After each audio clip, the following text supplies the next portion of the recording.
Have you ever had the delusion so realistic you thought, even for a second, that it might be real? Like daydreaming about talking to your crush when they pass on the seat of a car, or imagining yourself passing that exam or job interview while trying to fall asleep? This game's protagonist, Takumi, surely has, and is the main topic of this game. How far can human psyche be pushed? Can the delusion so clear and powerful it can be distinguished from reality? And if there is a delusion you and other people believe in with your whole hearts, does it stop being just in your collective imagination? Everything starts with a series of bizarre murders. A group of teenagers jump from a high building, seemingly forced by someone to do it. And then, a few days later, a young man is found dead, with a newborn baby shoved outside of his stomach. You, as a player, don't jump into the police's or detective's shoes right away. Instead, the game introduces you to probably the most pathetic, loser, animal-loving, degenerate shot in MC you've ever seen in fiction. This is the Takumi from the intro, and this is his room. A shipping container that was reused to serve as a home. He spends most of his day inside, playing games, watching some 2D girls on his screen, and doing other activities I probably can't mention here on YouTube. He is enrolled in high school, but attends it rarely, just enough to pass. He even got a full-on spreadsheet with days of the week in which he has to go listed. I know, at least he isn't the most sympathetic guy, but let me assure you, he isn't a bad person either. Believe me or not, I found myself really attached to him as I progressed through the story, and he does have some redeeming qualities later on. But what does he even have to do with the murders? The answer to that is complicated, like pretty much everything this game. It's a visual novel that doesn't shy away from a convoluted plot, weird description of terminology, or messy timelines. But even I, someone who notoriously looks up ending explained videos after I finish every piece of media imaginable, managed to digest it all. The game opens up slowly and asks you for a lot of patience, but if you can slog through the initial confusion and give it a first shot, you'll be on a long, satisfying and very eventful ride. In the intro mentioned delusions, and is the main mechanic you'll be dealing with through the entire game. When you come across this scene, you have three options. Either just click through the dialogue without doing anything, which means nothing will happen, or pick either a positive or negative delusion. They are little scenes or pieces of additional dialogue that the main character imagines happening. He just dozes off in the middle of the conversation or plot and just gives into whatever his mind serves him. They range from funny, comedic skits to genuinely creepy and insane moments. The game makes sure you won't be bored, even in your subsequent playthroughs. Other than just adding more chaos, picking different delusions is a way to get different worlds and endings. I'll explain your options briefly. For the first time playing the game, it will automatically push you on the Silent Sky route, which is the closest to canon you'll ever get. But if you decide to play again, you have a whole range of other endings to try and see, most of which are character specific. And yeah, it's the prime time to start talking about the rest of the main cast. Because, of course, for the visual novel standards, our poor little Takumi suddenly gets surrounded by a bunch of colorful girls with widely different personalities. I'll try to introduce you to them without spoiling too much in the process. But oh, you don't have to worry.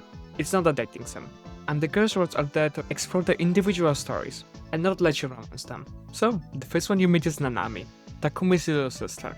She's only 2 years younger than him, but the way he talks about her sometimes gives you a vibe like he's describing an 8-year-old. But, from her actions, you clearly see she's a lot more mature than him, which isn't really an accomplishment, but I wanted to mention it. She can be a bit annoying or pushy sometimes, but she's also genuinely worried for him and wants the best for both of them. She's a really sweet girl and has a lot of personality, even in just the faces she makes. Oh, and yeah, I have to mention that people who are really sensitive to incest stuff maybe don't go and trigger their positive delusions when Takumi's around her. He can be such a freak sometimes. Next is Rimi, who I bet will be the candidate for your overall best girl spot. She's confident, funny, and most importantly, really caring and protective.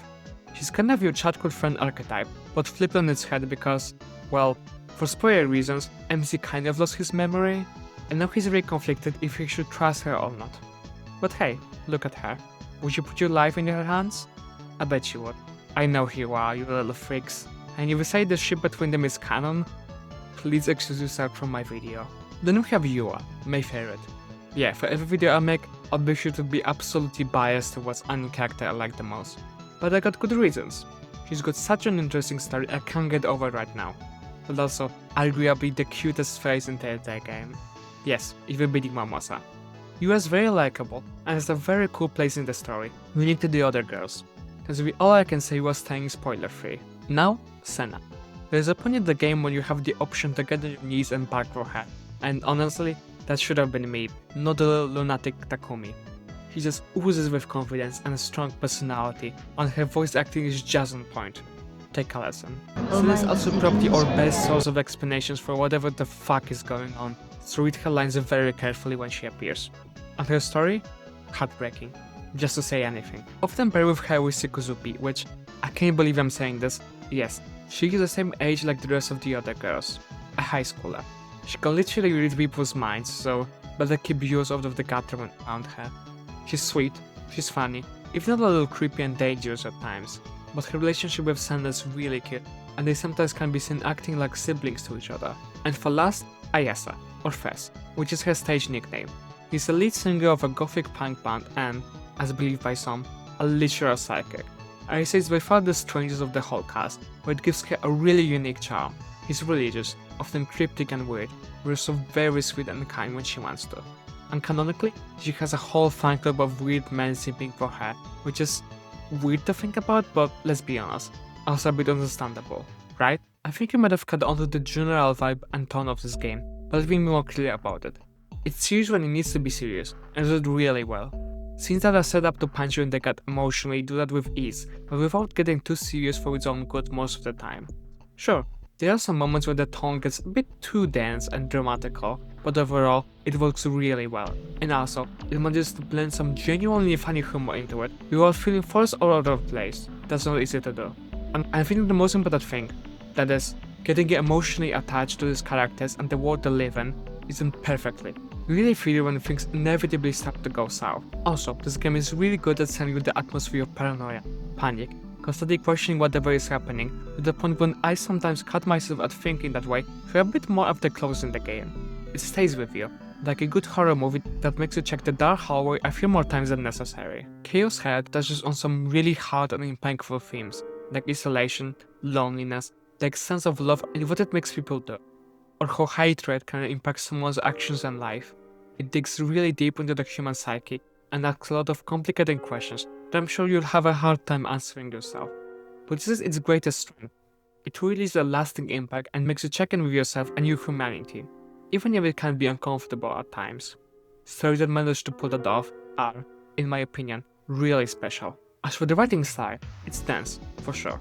And it is a slow burn, so don't expect to be swept into a serious action right from the beginning. It builds upon itself and works on making you discover everything about the world and the characters slowly. That's why it's so important to avoid spoilers at any cost, because even the tiniest thing could make you completely change your perspective on the whole story. And also, it adds a lot of value on your next playthroughs. The game is practically designed to be beaten twice or more times to really dig in and understand everything with a wider context. Junior feels like a brand new game the second time, just because you constantly have those "aha, I get it now" moments that just feel so rewarding. I also have to mention that this game isn't for everyone, especially those who are sensitive to violence or gore. Yeah, the second thing is done too well. I think it falls into similar pitfalls like Danganronpa, that is, making the gore so cartoonish it's hard to take seriously, at least in the visuals, because everything else, yeah, you will hear about some very disturbing and disgusting details. Not comfortable with that? Sure, skip it. Also, the game dives into a lot of mentally illustrated things, so if you're sensitive around that topic, it might be better if you also skip it. Some scenes can be triggering, and as someone living with depression and a recovering self-harming addict, yeah, it's a lot sometimes. Also, fanservice. It's there, mostly optional, but be prepared to deal with a lot of Takumi's horniness and degeneracy. It's never completely explicit, and the most we ever see on screen is a few kisses, but I know even that can be a turn-off. And unfortunately, as it goes for other VNs, it's a bit sexist, and it's the way that we never really see any men being treated with the same level of objectification like women do. It's just how this game operates, and you have to be ready for it. But, okay, to finish everything up, I recommend it. If you can tolerate a slightly confusing slow burn with some problematic topics, under everything, it's a truly amazing story that pulls itself off great in the VN format. It's emotional, hard-hitting, leaving a lot of emotional impact long term. If you give it a fair shot, I'm sure you'll remember your experience for a long time, and have fun, even if a heart gets broken in the process. So, buy it when it goes on sale and tell me what you think about it. Thank you for watching the entire video, and don't forget to subscribe if you want to watch some more gaming content like this. See you in another one.